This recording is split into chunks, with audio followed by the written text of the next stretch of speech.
Hi guys, welcome to my diesel repair. I just want to go over a few things. I got a breakdown. One of my, or not my customer, new customer. It's got a F550 2007 Super Duty, kept the power stroke in it. So basically it's got a 2006 International engine. This is a 6.0. Yeah, 6.0. Okay, so just a couple of things I want to check first. Drove it to the location where they had broke down at, pulled into the parking lot, jumped out for about 30 minutes, got back in the truck, started up, and then tried to pull out, but then it died out, and that was it. Didn't want to start after that, so I got there and I just did my couple of checks, and I just had them call a tow truck to get it to my location.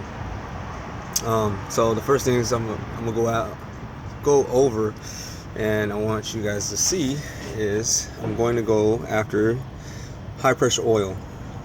Now, when you're doing a high pressure oil test, you gotta have a gauge, a minimum of 500.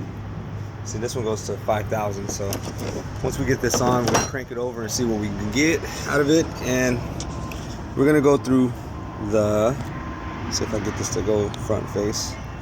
I can't. Okay, so what I have here is the ICP sensor. So this sensor is located on the passenger side valve cover on the engine side, and so if you can see, it's right in there. I don't know if you can see that very good. It's right on the valve cover.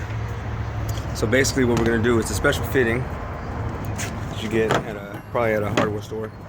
Put the fitting in there, kind of make you up a line, make you up a fitting.